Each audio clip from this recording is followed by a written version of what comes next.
Hello everyone, Radhe Radhe. अब हमारा दुर्गा सप्तशती का तीसरा अध्याय हम प्रारंभ करने जा रहे हैं। हमने 2 अध्याय पहले ही अंत कर दिए हैं, आप उन्हें भी जाके सुन सकते हैं। जय माता। तीसरा अध्याय। ऋषि बोले, महाअसुर चिशुर सेनापति ने जब ये देखा कि सेना तो इस प्रकार मरी जा रही है, तब उसे बड़ा क्रोध उत्पन्न हो गया। स्वयं भी अंबिका के साथ युद्ध में आकर उसने देवी जी पर बाणों की इस प्रकार वर्षा की जैसे मेघ सुमेरु पर्वत की चोटी पर जलधारा बरस रहा हो।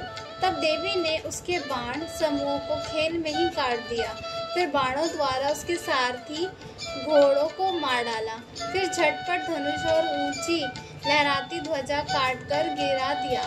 जब उसका धनुष कट चुका, तब अपने बाणों से उसके अंग भीद डाले, जिसका सारथी एवं घोड़े मर चुके थे और धनुष भी कट चुका था।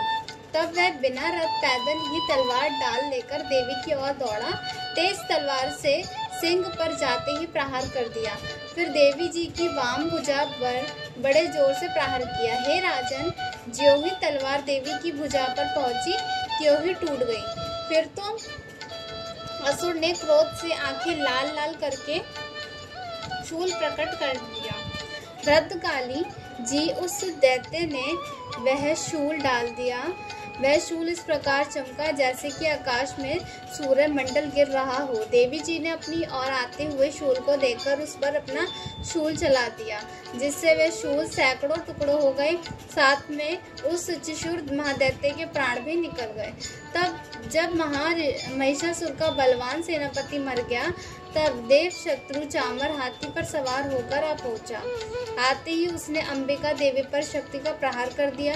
श्री देवी जी ने हुंकार द्वारा ही मारकर तेजहीन कर उसे नीचे गिरा दिया। अपनी शक्ति को गिरा हुआ देखकर चामर को बड़ा क्रोध आ गया। उसने शूल का प्रहार कर दिया। शूल को भी देवी जी ने बाणों द्वारा टुकड़े टुकड़े कर डाला। तब सिंह भी उछलकर हाथी के मस्तक पर चढ़ बैठा। फिर दैत्य के साथ युद्ध करने लगा। वह दोनों परस्पर लड़ते लड़ते उस हाथी से नीचे पृथ्वी पर आ गए। भयंकर प्रहारों से परस्पर युद्ध करने लगे। तब बड़े वेग से सिंह ऊपर को उछला। ऊपर आकाश से नीचे की ओर गिरते गिरते पंखों के प्रहार से चामर दैत्य का सिर धड़ से पृथक कर डाला। देवी जी ने शीला एवं वृक्ष आदि से युद्ध में उदर को मार डाला। फिर कराल को भी दांत, मुक्का एवं थप्पड़ों के प्रहार द्वारा मार गिराया। क्रोधपूर्ण देवी ने गदा की चोटों से उदत का चूरा चूरा कर दिया। भिंदीपाल शस्त्र द्वारा वक्षकल तथा बाणों द्वारा अंधक एवं ताम्र को यमधाम शीघ्र भेज दिया। त्रिनेत्र धारणी परमेश्वरी ने उग्रास्य उग्रवीर महाहनु नामक दैत्यों को त्रिशूल द्वारा मार दिया। तलवार के विडाल का सिर धड़ से अलग कर दिया। तिधुर दुर्मख इन दोनों को बाणों द्वारा यमपुरी पहुंचा दिया। इस प्रकार अपनी सेना का नाश होते देखकर भैंसों का रूप बनाकर महिषासुर उन गणों को डराने लगा। कुछ एक गणों पर खूरों से प्रहार करने लगा, किन्हीं को पूंछ से तोड़ा और दूसरों को सिंगों से फाड़ा। कुछ एक को वेग द्वारा, दूसरों को सिंहनाद द्वारा घूमने से अन्यों का श्वास वायु द्वारा पृथ्वी पर गिराया। इस प्रकार गण सेना को गिराकर वह महिष सिंह की ओर झपटा। ज्यों ही सिंह को मारने लगा, जगदम्बा को बड़ा क्रोध उत्पन्न हो गया। इधर महापराक्रमी महर्षि भी क्रोध से उत्पन्न पृथ्वी तल को अपने खूरों से खोदने लगा। फिर अपने सिंगों से बड़े ऊंचे ऊंचे पहाड़ उठाकर फेंकने लगा। साथ में गरजने लगा। वेग के साथ घूमने पर पृथ्वी शुद्ध होकर फटने लगी। उसने पूंछ से समुद्र पर प्रहार किया, जिससे शुद्ध होकर समुद्र पृथ्वी की ओर चारों ओर से डूबने लगा। चलायमान होते हुए सिंगों के द्वारा छिन्न भिन्न हुए बादल टुकड़े टुकड़े हो गए। उसकी श्वास की कठोर वायु से उड़ते हुए सैकड़ों पर्वत आकाश से गिरने लगे। इस प्रकार क्रोधपूर्ण उस महादैत्य को अपनी ओर आता देखकर चंडिका उसे मारने के लिए क्रोध में आ गई। कुपित चंडिका ने उसकी ओर पाश फेंका। उसके द्वारा उस दैत्य को बांध दिया। तब तो उस महायुद्ध में बंधे हुए उस दैत्य ने अपना महिष भैंस के रूप में त्याग कर दिया। झटपट सिंह के रूप में आ गया। जो ही चंडिका उसका सिर काटने लगी, तब तो वह तलवार हाथ में लिए पुरुष दिखाई देने लगा। तब शीघ्रता से तलवार डाल वाले उस पुरुष को अपने बाणों से देवी ने बीध डाला। तब वह एक बड़ा हाथी हो गया। अपने सूंड से उस महान सिंह को खींचा, फिर गरजने लगा। उसके खींचते समय अपनी खग के द्वारा देवी ने उसके सूंड को काट दिया। फिर वह महादैत्य भैंसों के रूप में आ गया।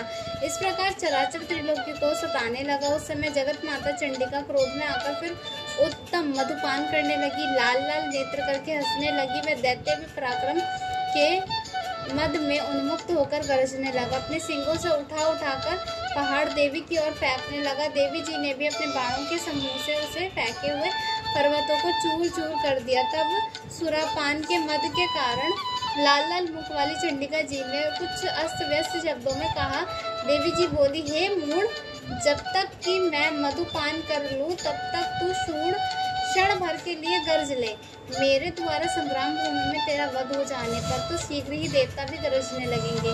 ऋषि बोले। इस प्रकार कहकर देवी जी उड़कर उस महादैत्य पर चढ़ गई। पांव से दबाकर दैत्य के कंठ पर त्रिशूल से आहत किया। देवी के पांव से दबे हुए उस दैत्य ने अपने मुख से बाहर निकलने का प्रयत्न दूसरे रूप में किया। अभी आधा निकला था कि देवी जी ने अपने पराक्रम द्वारा वहीं रोक दिया। आधा निकलकर भी उस दैत्य ने युद्ध करना प्रारंभ किया। तब देवी जी ने अपनी तीखी तलवार से उसका सिर काटकर नीचे गिरा दिया। दैत्य सेना हाहाकार करने लगी। तब उस सारी सेना का भी देवी जी ने नाश कर दिया। सभी देवता अत्यंत प्रसन्न हुए। दिव्य महर्षि के साथ देवता लोगों ने उस देवी की स्तुति की। गंधर्व राज गायन करने लगे, अप्सराएं नाचने लगी। तीसरा अध्याय समाप्त। जय माता दी।